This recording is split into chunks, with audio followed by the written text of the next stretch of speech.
The lecture for October 2016 is Self-Confidence and What Prohibits It, Patrick Lecture 77.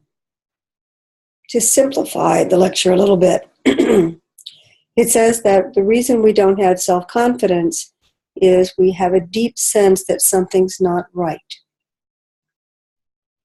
Now, to bring in another concept, which is unity and duality, Patrick Lecture 143, what people do, what humans do, is when they hear something's not right, they tend to leap to it must be wrong. And that's dualistic thinking. I'm going to segue a little bit, or go sideways a bit into dualistic thinking. Dualistic thinking is about creating opposites instead of looking at the reality of different options, of nuance, of degree. So dualistic thinking hears it's not right and leaps immediately to it's wrong. Well, what's the damage in that? Because not right might be wrong. The essence of dualistic thinking is that right equals life, success, pleasure, joy, happiness. It's the whole enchilada. Wrong is hell, damnation, fury, misery, starvation, poverty, ruin, lack of love.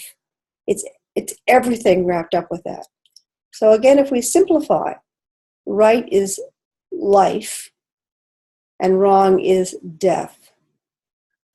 We have an intuitive process that leads us away from death. Intuitively, people shrink from death, they run away from death, so that the specter of death in any form, in any wrongness, would lead us to stop looking in that direction, stop analyzing in that direction, and immediately look for the solution. So the solution to death is life, the solution to wrong is right. So that we tend to cling to the right or life solution. In reaction, running away from death.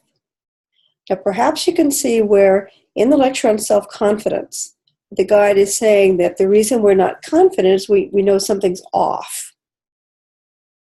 But if we're running away from something and we're trying to hold on to rightness or life, then we're not willing to release that, to look around, to say, is this out of alignment? Let's nudge it here and nudge it there.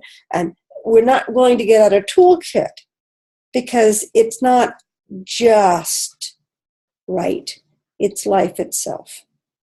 And again, life itself is an answer to the specter of death.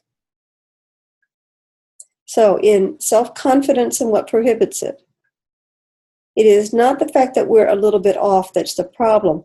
It's that we're actually too terrified to back off and take a look at what's going on, what might be off. I often use the analogy of toy trains, where the track, I think it's called a truck actually, the little wheel device in the toy trains, it's on the track, but it's not completely aligned. It's just a little bit off. And so even if the train runs, it doesn't run well. So if you stop the train and you do a little nudging, you get the wheel truck thoroughly aligned with the rails. Turn the power again, and it sails off. That's kind of what the guide is describing here. So again, if we can just allow ourselves to say, I don't have self-confidence, and we take a step back and we look around at what's going on, that we have a chance to realign, adjust, tweak, find out what works and what doesn't, and then wholly inhabit self-confidence. Now, the second part of the lecture is a very great treatise on forcing currents.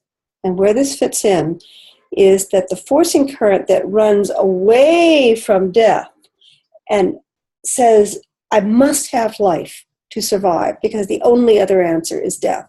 You can see the duality here, the either or on-off thinking. That forcing current is what prevents us from backing off, from taking a look, from releasing our grip on life and rightness in order to improve it, to make it more right. So thank you for listening, and I hope you take a look at the lecture.